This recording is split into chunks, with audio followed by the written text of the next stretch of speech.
Innal hamdalillah nahmaduhu wa nasta'inuhu wa nastaghfiruh wa na'udzu billahi min shururi anfusina wa sayyiati a'malina may yahdihillahu fala mudilla lahu wa may yudlil fala hadiyalah. Asyhadu an la ilaha illallah wahdahu la syarika lah wa asyhadu anna Muhammadan abduhu wa rasuluhu alladzi la nabiyya ba'dah. Faqala Allah Ta'ala fi kitabihil karim, a'udzu billahi minasy syaithanir rajim, ya ayyuhalladzina amanu taqullaha haqqa tuqatih wa la tamutunna illa wa antum muslimun. Wa qala Rasulullah sallallahu alaihi wasallam, khairukum man ta'allamal Qur'ana wa 'allama al-hadits. Puji dan syukur kita panjatkan kehadirat Allah Subhanahu wa taala. Alhamdulillah atas limpahan nikmat, karunia, taufik dan hidayah dari Allah Subhanahu wa taala. Pagi hari ini kita kembali diberikan kesempatan dan waktu oleh Allah untuk bisa melaksanakan kewajiban terhadap Allah Subhanahu wa taala, yaitu melaksanakan ibadah puasa. Mudah-mudahan seluruh amal soleh kita senantiasa diterima Allah Subhanahu wa ta'ala, dihidupkan dalam iman yang taat dan istiqomah, dan diwafatkan dalam Islam dan husnul khatimah. Amin ya Allah ya Rabbal Alamin. Pada pagi hari ini insyaallah kita akan membahas berkaitan dengan sebab-sebab terbukanya ilmu. Di dalam usul fikih, sesuatu tahapan untuk bisa menjadi ilmu itu harus melewati beberapa tahap. Yang pertama disebut dengan tahap al-wahmu. Al-wahmu adalah tahapan di mana kebenaran itu adalah 25% benar. 25% kemungkinan benarnya adalah 25%. Namanya al-wahmu. Contoh misalkan, ketika kita ditanya, kira-kira apakah hari ini ibu itu akan pakai baju warna pink atau baju warna merah misalkan. Maka kita mengatakan kayaknya gitu, bukan warna pink, bukan warna merah. Kayaknya warna hitam deh. Nah, perkiraan benarnya 25% namanya adalah al-wahmu. Al-wahmu. Perkiraan benarnya itu. Kalau 25%. Tapi, kalau misalkan perkiraannya 50-50, tengah-tengah, itu namanya adalah asyakku. Asyakku, ya syak namanya itu. Kira-kira apakah Bapak itu datang ke sini pakai motor atau pakai mobil? Kayaknya motor deh, kayaknya mobil deh. Pertengahan deh, antara motor atau mobil, antara mobil atau motor. Dua-duanya iya atau tidak? 50-50 namanya asyakku, syak namanya itu. Kemudian yang ketiga adalah zon, al-zannu. Zon itu kebenarannya 75% iya, setengahnya lagi ragu-ragu dikit gitu. 25%-nya ragu-ragu. 75%-nya adalah iya, namanya zon. Nah gitu. Nah, sementara kalau hakul yakin benar itu namanya al-ilmu. Al-ilmu apa artinya? Al-ilmu huwa yatasawwaru sai ala khilafi ma huwa bihi fil waqi. Jadi yang disebut dengan ilmu adalah kita menyebutkan sesuatu dan itu sesuai dengan kenyataan. Itu namanya ilmu. Misalkan di sini Bapak yang hadir dan Ibu di belakang. Rasa gula apa rasanya? Nah, rasa gula adalah manis. Karena bersesuaian dengan kenyataan bahwa rasa gula adalah manis, maka itu namanya al-ilmu. Yatasawwarus sai ala khilafi ma huwa bihi fil waqi. menyebut sesuatu, menggambarkan sesuatu sesuai dengan kenyataan. Itu teh ilmu. Tidak akan ada orang di belahan dunia manapun yang mengatakan bahwasanya gula itu asin. Orang yang mengatakan gula itu asin, koslet berarti lidahna. Itu harus dibawa ke material. Atau tukang las. Ada yang salah dengan lidahnya. Karena di dunia manapun, di negara manapun akan mengatakan bahwa rasa gula adalah manis. Sekarang, kalau garam, rasa garam itu asin atau pahit? Asin. Di belahan dunia manapun, di negara manapun, pasti akan mengatakan rasa daripada garam adalah asin. Nah, itu teh namanya al-ilmu. Al-ilmu huwa yatasawwarus sai ala ma huwa bihi fil waqi, sesuai dengan kenyataan. Kalau garam asin ya asin. Itu namanya al-ilmu. Kira-kira manusia ada laki, ada perempuan. Di antara laki dan perempuan yang bisa mengandung, yang bisa hamil, melahirkan dan menyusui, itu laki-laki atau perempuan? Perempuan. Di belahan dunia manapun akan sama jawabannya. Kalau ditanya, maaf, kalau di kota ini yang biasa lahiran laki perempuan.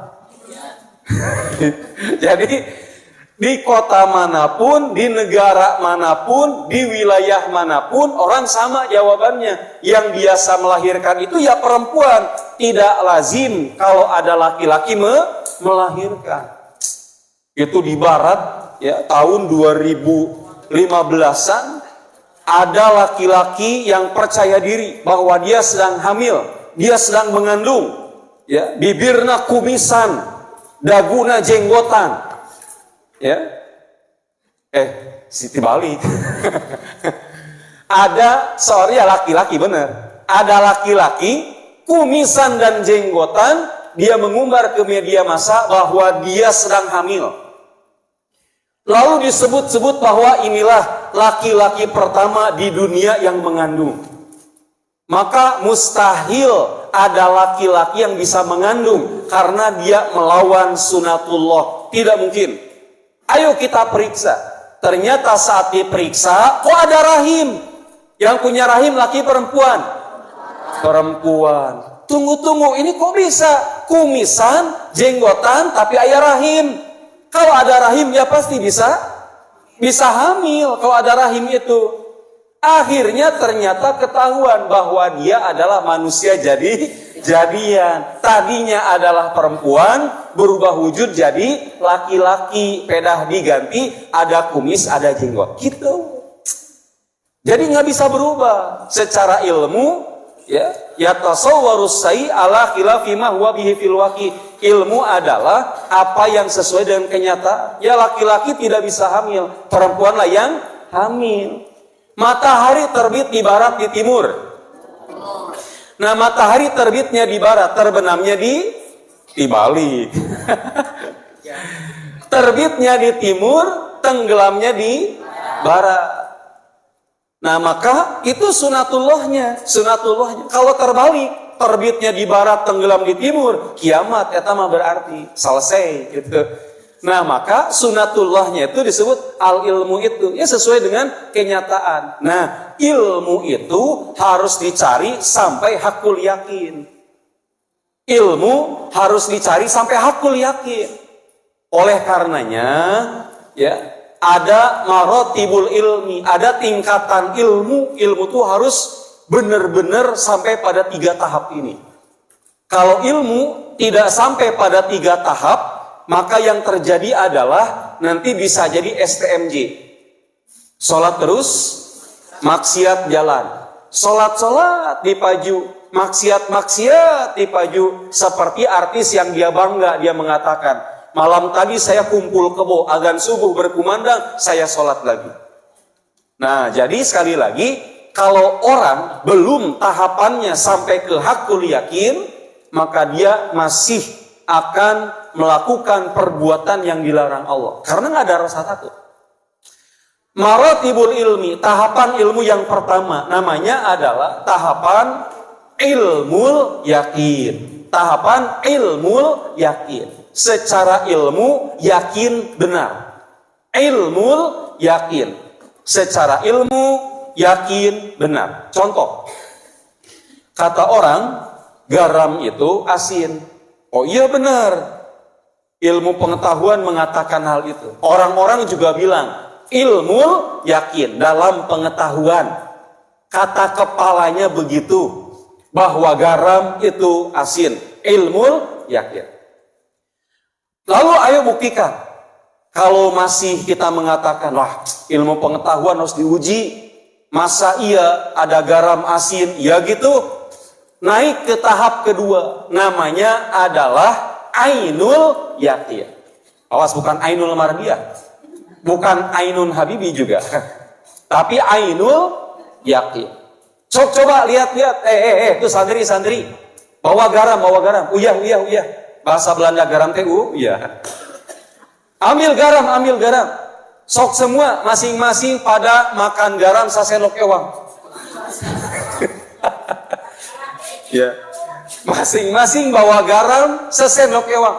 Saya pengen tahu, katanya garam teh asin. Sok coba semuanya bawa garam.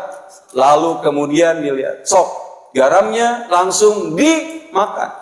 Pas dimakan langsung berekspresi asin. Kuma ekspresi asin kuma. Nah, ya. Langsung pas kita lihat, alah benar ternyata ekspresinya menunjukkan bahwa garam teh asin. Ah bohong. Ini semua menipu saya santri, kata itu orang. Mana iya garam asin? Gimana cara biar hakul yakin yen garam teh asin? Gimana caranya? Kata santri semua, ya udah sok coba atuh sendiri. Ini jelas kok asin. Maka ketika orang mencoba sendiri, lalu kemudian itu lidahnya bahasa Belanda molelel, pas dirasain, ih bener asin. Namanya hakul yakin. Namanya hakul yakin. Hakul yakin. Oh iya bener asin. Namanya hakul yakin. Iya gitu. Kalau ada benda dilempar dari lantai 12 ke bawah, itu akan pejet, remuk. Kata ilmu, iya, bendanya apa dulu? Anggap bendanya adalah telur. Bendanya adalah telur. Coba telur dilempar dari atas ke bawah. Kata logika, kata ilmu, apa yang terjadi dengan telur tersebut? Benyek, ya. Bukan pecah lagi tuh, benyek. Dari atas ke bawah, plek, itu hancur langsung. Lalu kita bilang, bohong, enggak. Masa sih sebegitunya pikiran kita, logika kita? Naik ke tahap kedua, yaitu ainul yakin. Sok santri, naik semua ke lantai 12 kan itu. Bawa telur masing-masing 2. Ya gitu ya. Bawa telur masing-masing ke atas. Sok masing-masing 2 tangannya pegang. Coba saya lihat di bawah. Nah, kita yang nggak percaya lihat di bawah.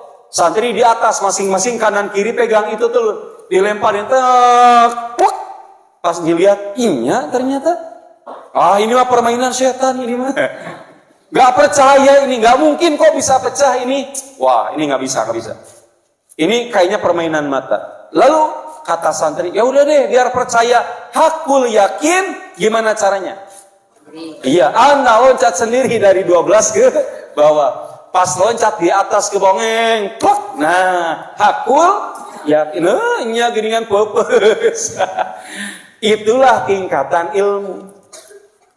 Makanya ibadahnya orang berilmu itu lebih ditakuti oleh setan daripada orang ibadah nggak pakai ilmu. Apa kata para ulama? Fa inna faqihan wahidan asyaddu ala syaitan min alfi abid. Ibadah orang, satu orang saja pakai ilmu, itu lebih ditakuti oleh setan daripada 1000 orang ibadah nggak pakai ilmu itu. Jadi ibadah yang pakai ilmu itu nilainya lebih besar daripada ibadah orang yang dia tidak pakai ilmu. Itu beda. Orang yang sholat tahu rukun, syarat dan pembatal sholat itu dengan orang yang sholat nggak tahu rukun dan syarat sholat, beda banget. Makanya Allah berfirman, fa'lam, ketahuilah, ilmuilah, annahu la ilaha illallah, bahwasanya tiada Tuhan kecuali Allah. Jadi harus dibuktikan bahwasanya Tuhan itu adalah Allah. Gimana membuktikan bahwa Tuhan itu ada? Karena orang-orang ateis atau sebagian orang yang tidak percaya ada Tuhan nuntut bukti mana Allah teh. Seperti ucapan Bani Israel kepada Nabi Musa di dalam surah Al-Baqarah. Apa kata orang Bani Israel? Kami tidak akan beriman kepadamu hai Musa sampai kami bisa melihat Allah itu mana, gitu ya? Apa firman Allahnya bagaimana?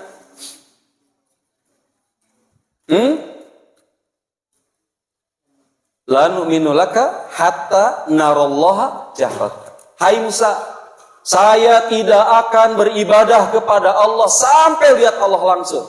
Karena menurut sebagian orang bilangnya begini, yang ada itu harus terlihat, bisa dirasa, dan bisa dipegang. Yang ada itu harus bisa dilihat, dirasa, dan dipegang. Seorang profesor bilang begini, kata profesor, hei mahasiswa, katanya, saya termasuk orang yang harus sesuai dengan logika sesuatu itu. Jadi kalau sesuatu masuk logika, maka saya percaya. Yang tidak masuk logika, saya nggak percaya. Lalu mahasiswa tanya, maksud Anda apa wahai Tuan Profesor? Saya tidak percaya Tuhan, katanya. Karena Tuhan nggak bisa dilihat, nggak bisa dirasa, nggak bisa dipegang, nggak bisa dijilat seperti Oreo. Jadi saya nggak percaya.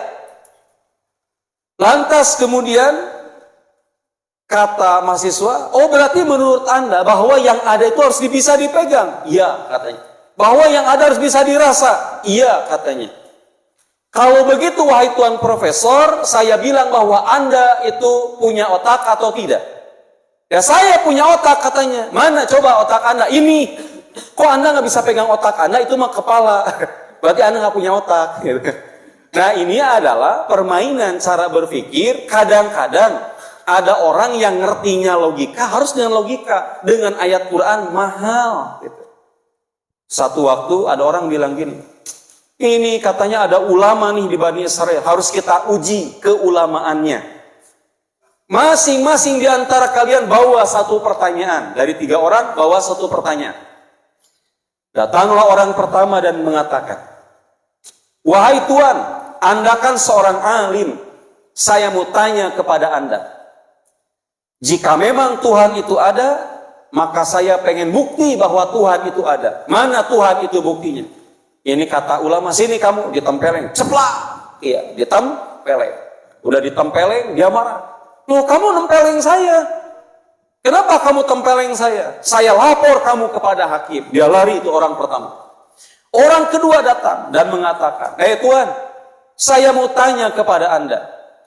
Jika memang bahwa ada setan itu terbuat dari api, lalu akan disiksa di neraka, neraka itu dari api. Bagaimana mungkin api menyiksa api? Bagaimana mungkin api menyiksa api? Nggak masuk logika agama Anda. Maka kemudian dijawab lagi nih, kata ulama ini, sini kamu, ditempeleng lagi, cepet, ditempeleng lagi yang kedua.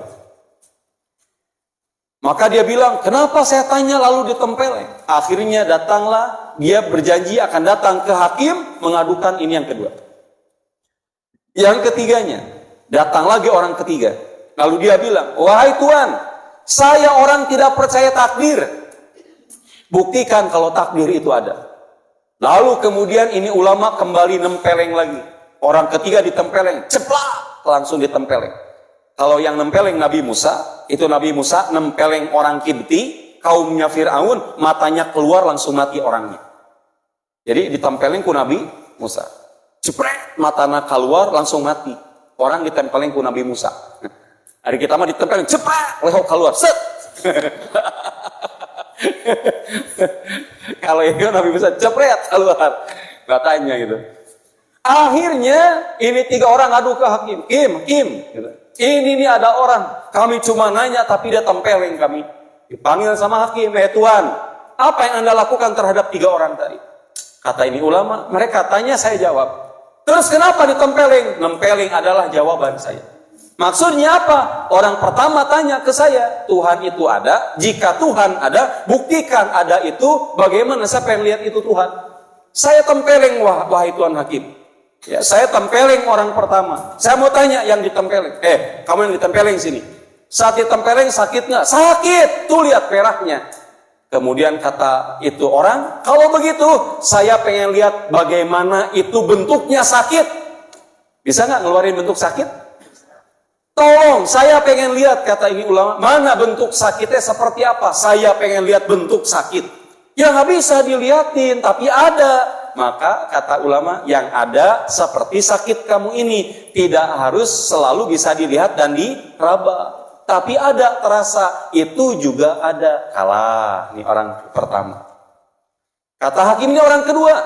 Tanya orang kedua, setan dari api akan masuk ke dalam api. Mana ia api dengan api? Apa kata ulama ini? Saya tempeleng dia, wahai Tuhan Hakim. Saya tanya, kamu terbuat dari apa? Terbuat dari tanah. Saya terbuat dari apa? Dari tanah. Masa tanah jeung tanah bisa nyerikeun, gitu kan ya? Jadi kalau nggak percaya bahwa api dengan api itu bisa saling menyakiti, buktikan saja. Ya, kita kan dari tanah. Coba ambil batu bata, tempok ke kepala sendiri. Kira-kira kita kan tanah, batu bata juga dari tanah. Sakit nggak kalau ditepok?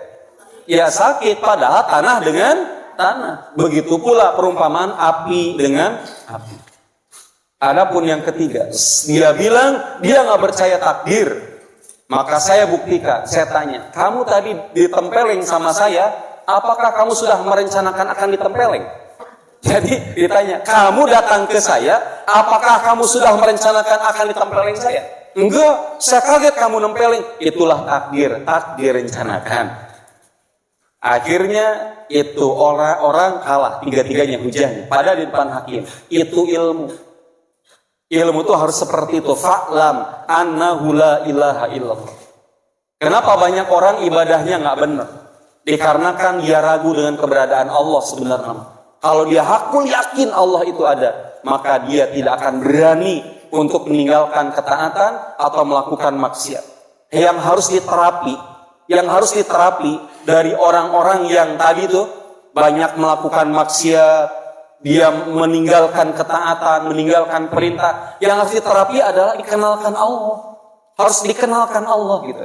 Seperti gini, ada orang nggak percaya tadi bahwa gula itu manis. Gimana caranya? Untuk dia yakin bahwa gula itu manis. Dia cuma merasakan gula. Harus merasakan gula.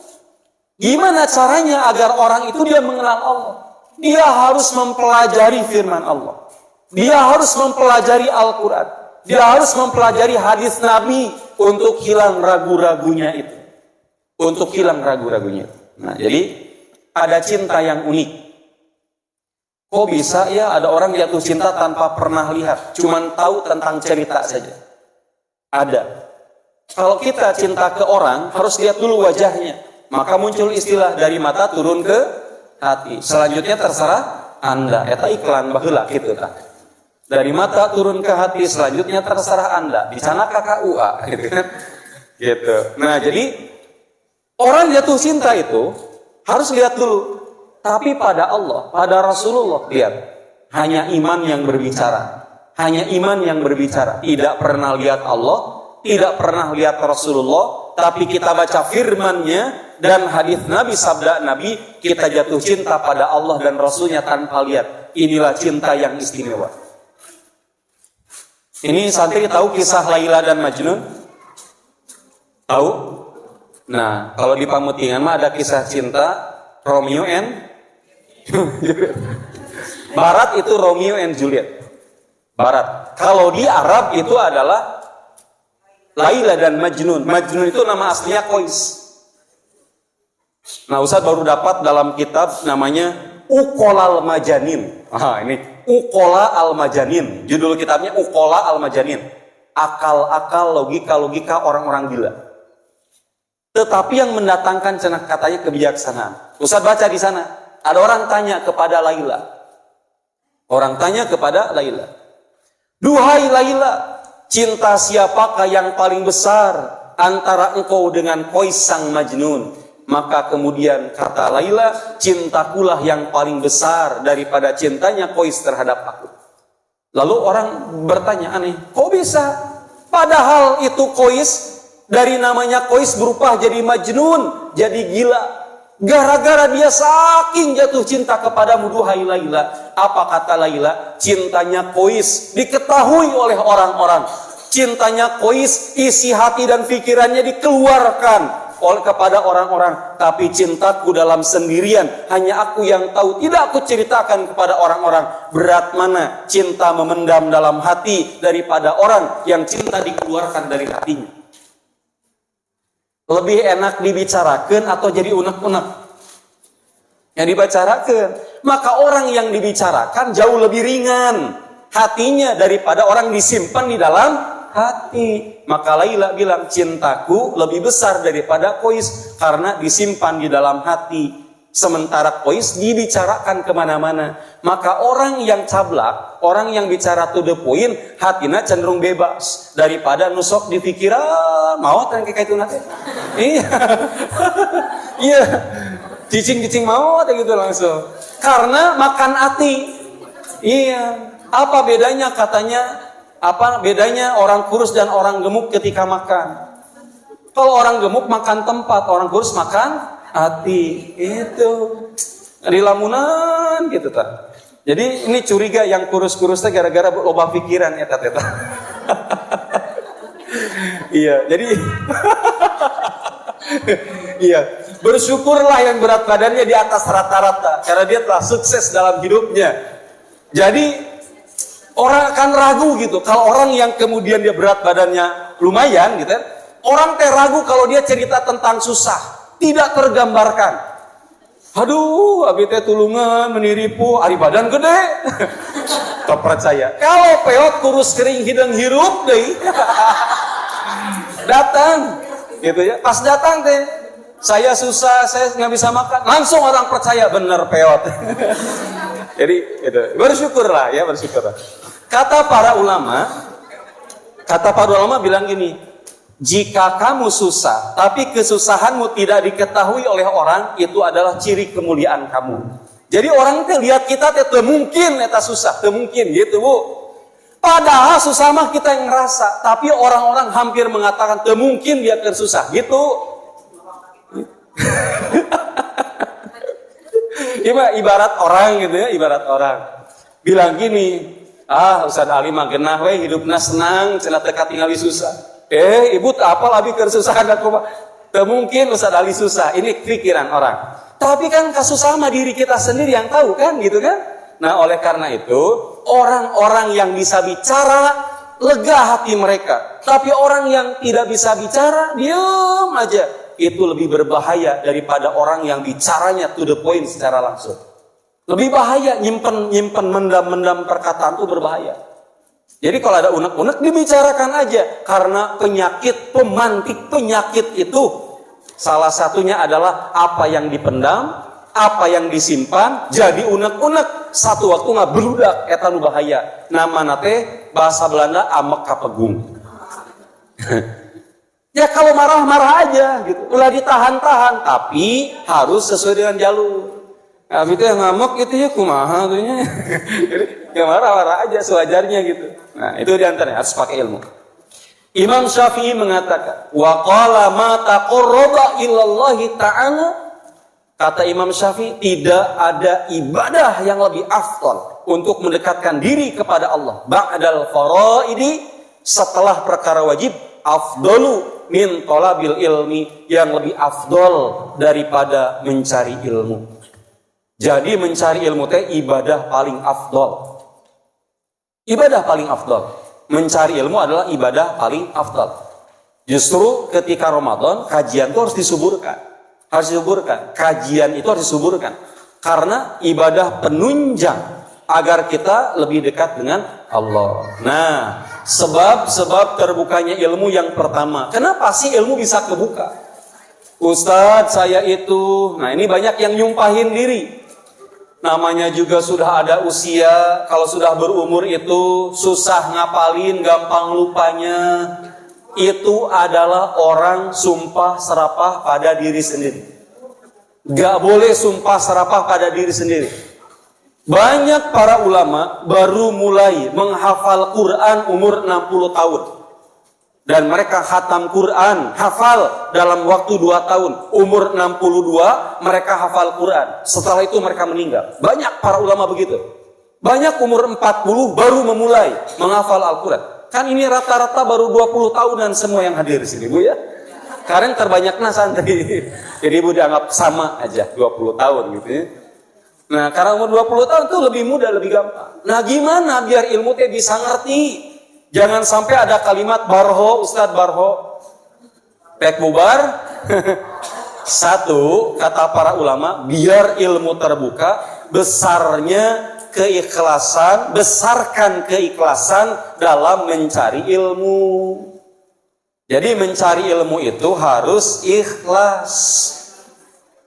Siapa yang mencari ilmunya dengan ikhlas, maka dia akan mendapatkan ilmu paling banyak. Kata Syekh Shalih Al-Utsaimin hafizahullah, beliau mengatakan, wa innama yanalu al-mar'u al-ilma ala qadri ikhlasihi. Seseorang akan mendapatkan jatah ilmu, porsi ilmu sebanyak kadar ikhlasnya. Ilmu itu makin ikhlas hati kitanya, makin banyak porsi yang kita dapatkan. Gitu kurang lebihnya. Jadi anak-anak santri yang terpaksa belajar, terpaksa mondok, maka kalian tidak akan dapat tuh rasanya ilmu. Yang ada hanyalah kalian akan mendapatkan siksaan saja. Jadi tersiksa. Datang mondok jauh dari orang tua, tidak ikhlas. Wah, itu siksaan. Sudah mah tidak ketemu orang tua, 2 tidak ketemu TV, ya, 3 tidak ketemu HP, yang keempat tidak ketemu para mantan. Ya, yang mantan apa aja lah gitu. Terus makan juga berkurang, jajan juga berkurang. Nah, kemarin yang SMP uang jajan masih berapa per hari? 5.000 ya. Yang SMA berapa per hari? 7.000. Nah, 5 dan 7.000. Nah, Ramadan Ustaz bilang, bebasin anak-anak Ramadan mah nggak apa-apa tuh Ustaz. Soalnya kan siang harina capek, malam harina butuh tenaga juga, jadi sok jajan. Ya, kalau bisa per hari jajan 100.000 biar kuat badannya. Astagfirullah. Untung lu dagang. Ya, Ustaz kalau ada, dagang ada gitu. Ya, kalau uangnya ada, kalau nggak ada gimana? Nah, maka harus dicari tuh cara biar ikhlas. Karena wa innama yanalu al-mar'u al-ilma ala qadri ikhlasihi. Kalau tidak ikhlas tersiksa kalau nggak ikhlas itu. Duduk nggak enak, tidur juga pengen pulang, pikiran di rumah pengen pulang. Mama, papa, gitu pikiran anak. Karena tidak ikhlas. Tapi mau ikhlas brek, datang ke sini bismillah. Ya sudah di pondok ya di pondok aja gitu. Jadi pertama besarnya ikhlas, besarkan keikhlasan dalam mencari ilmu. Nah, kemudian Imam Sufyan Ats-Tsauri mengatakan, ikhlas itu kan urusannya dengan hati. Ikhlas itu adalah perbuatan hati. Ikhlas itu adalah pekerjaan hati. Disebut dengan a'malul qulub. Ikhlas, ridho, khusyuk, itu a'malul qulub, perbuatan hati. Kata Imam Sufyan Ats-Tsauri, ma'alajtu syai'an asyaddu alayya min niyyati li'annaha tataqallaba alayya. Aku tak pernah mengobati sesuatu yang lebih berat daripada memperbaiki niatku, karena niatku terus berubah-ubah. Jadi katanya, oh ini segampang semudah membalikan telapak tangan. Jadi yang paling gampang berubah adalah niat. Niat itu paling mudah berubah. Makanya kata para ulama, niat itu adalah tijaratun niyah, tijaratul ulama. Perdagangan niat adalah perdagangannya para ulama. Tijaratun niyah, tijaratul ulama. Urusan niat itu para ulama itu paling canggih banget. Ketika mereka menempatkan hati agar seluruhnya dia punya pahala dalam setiap amalan. Ini contoh. Silakan lakukan perbuatan-perbuatan mubah, tapi gimana caranya perbuatan mubah jadi ibadah? Dan ini dicontohkan para ulama. Contohnya apa? Bu, semuanya, nggak ada ibu, maaf ya. Teteh semuanya di sini. Ya kan tadi sepakat umur 20 tahun semua ya.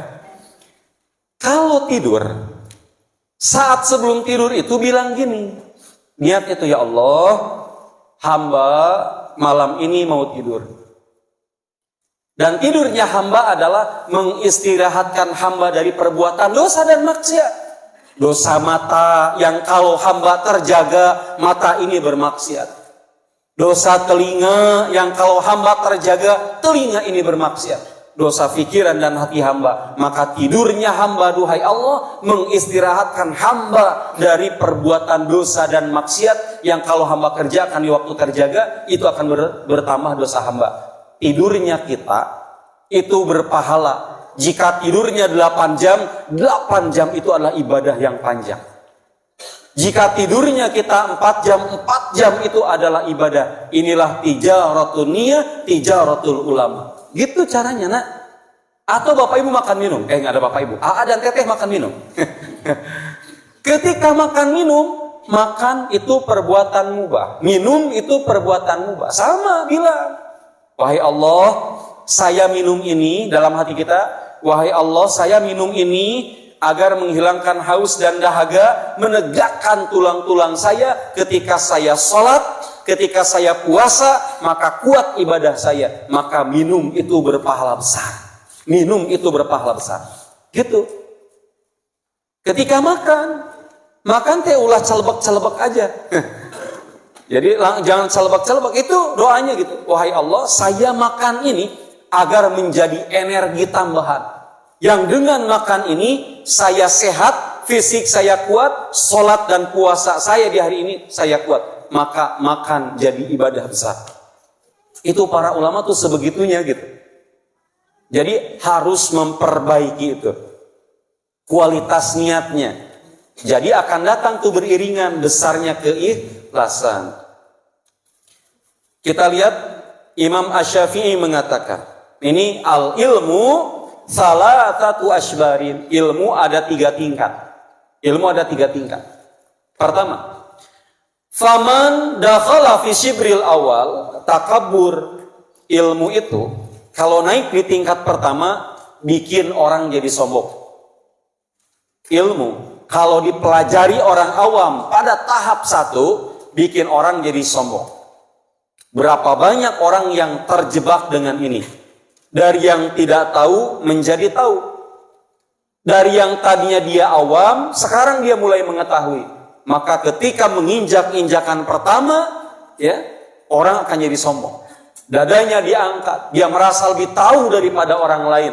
Dia merasa lebih soleh daripada orang lain. Inilah ilmu kalau pada tahap pertama. Faman dakhala fi shibril awal takabur. Ilmu kalau naik di tingkat 1 bikin orang jadi sombong. Berapa banyak orang yang terjebak dengan seperti itu. Yang kedua, wa man dakhala fi shibri atsani, ilmu kalau naik ke tingkatan kedua, tawadu. Dia akan mulai tawadu. Ya, dia akan mulai tawadu. Dia akan mulai rendah hatinya. Dia mulai rendah hatinya. Dan yang ketiga, wa man dakhala fi shibri atsalits, kalau naik ke tingkatan ketiga, alima annahu la ya'lam. Dia akan tahu dan sadar kalau dia nggak tahu apa-apa ternyata. Ilmu itu gitu, semakin dipelajari, semakin diperdalam, semakin kita minder. Geningan ternyata saya baru tahu begini doang. Oh ternyata saya hanya buka-buka ini saja, gitu. Tentang ini saja. Nah nanti malam kita akan kaji bab tentang fikih Safinatun Najah. Ya.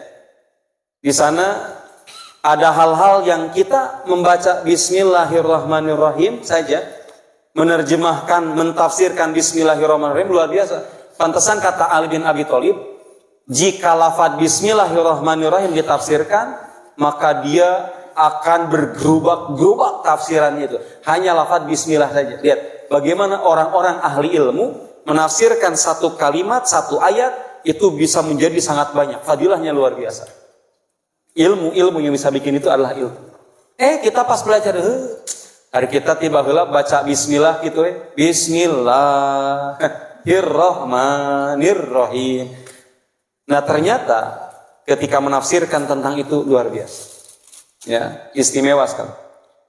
PR. Ibu, PR. Saya kasih kurma 1 kilo kalau bisa jawab. Besok silakan jawabannya, boleh pakai kertas. Ya, ibu pakai kertas besok jawabannya.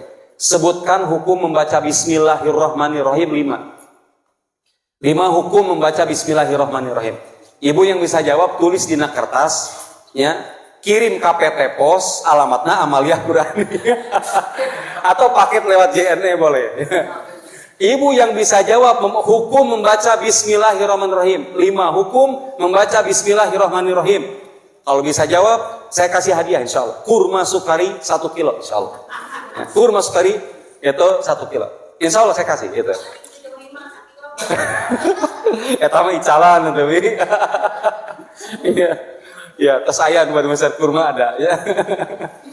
Nah, jadi yang bisa jawab untuk ibu, santri tidak berlaku ya. Santri tidak berlaku. Ini buat ibu aja. Ibu yang bisa jawab, maka dikasih kurma sukari 1 kilo. Gitu. Kalau belum bisa, nanti kita bahas. Ya, untuk pertemuan saat ini di sesi 1 ya, sesi 1 sebab terbuka ilmu, baru 1 yang kita bahas itu berkaitan dengan besarkan kadar ikhlasmu, dengan seperti itu ilmu akan terbuka. Jam berapa ini, Din? Jam 6 pas? Kurang 5 menit. Ah, baik, kurang 5 menit. 5 menit lagi berarti ya. Nah, ini terakhir. Imam Syafi'i mengatakan, ya, kata Imam Nawawi begini. Wa qala ma aflaha fil ilmi, kata Imam Syafi'i, tidak ada orang yang beruntung dalam menuntut ilmu kecuali orang yang mengejarnya dengan total. Jadi orang yang paling beruntung di dalam ilmu adalah orang yang mengejarnya dengan total. Mengejarnya dengan total. Total itu apa? Hatinya siap, fisiknya siap, jangan ragu. Gitu. Eli tahun ini berangkat ke Yaman, jangan ragu. Gitu. Ya Elnya? Tahun ini berangkat, jangan ragu. Gitu. Nah, Mama Rapi ada. Nah, Rapi kan, Pi mau ke Jerman jadi mual. Tapi bisik-bisik sian homo di situ. Kan di Jerman banyak itu nikah sesama jenis gitu.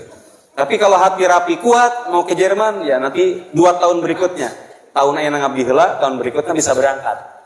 Gitu. Jadi totalitas, jangan takut. Belilah masa depan dengan harga saat ini. Beli masa depan dengan harga saat ini. Berapapun biaya, kalau ada biaya kita perjuangkan. Yang keduanya adalah sementara harus berpisah dengan orang tua sebentar saja, nggak apa-apa, demi meraih sesuatu yang akan maslahat dunia dan akhirat. Maslahat dunia dan akhirat gitu. Jadi ibu yang hadir, saya kerjasama dengan satu perusahaan besar namanya Halo Beasiswa. Itu memberangkatkan orang-orang ke luar negeri, ke Turki, India, Pakistan, terus ke Yaman, ke Jordan, terus ada yang ke Jerman. Itu diberangkatkan lewat lembaga Halo Beasiswa. Itu tanpa tes dijamin lolos. Beasiswana biar dapat uang, gimana caranya biar dapat uang beasiswa, itu dipandu caranya oleh pihak mereka. Jawa Barat, Mahad Amalia Qurani mewakili. Jadi kami nanti akan menerima pendaftaran yang mau kuliah ke luar negeri. Bukan jadi TKI dan TKW, awas. Kayak malah disebutkan, tuh Mahad, Ustadz Ali bukan jadi TKI dan TKW. Bukan, kuliah. Kuliah, ya kan itu. Jadi nanti setelah Ramadan, Syawal, insya Allah kita akan mengundang banyak sekolah. Ya, dan nanti Ustadz Tarik akan datang ke sini menjelaskan berkaitan dengan program beasiswa kuliah ke luar negeri, baik Timur Tengah ataupun yang lainnya. Ustadz aya Turki aya habimah ka Garut we nya wios. Da Turki ge artina turunan kitu. Gitu. Ya, terima kasih, mudah-mudahan bermanfaat. Semoga Allah memudahkan segala urusan kita, mengampuni dosa dan kesalahan kita. Allahumma rabbana atina fid dunya hasanah wa fil akhirati hasanah wa qina adzabannar. Subhana rabbika rabbil izzati amma yasifun wa salamun alal mursalin walhamdulillahi rabbil alamin. Wassalamu alaikum warahmatullahi wabarakatuh.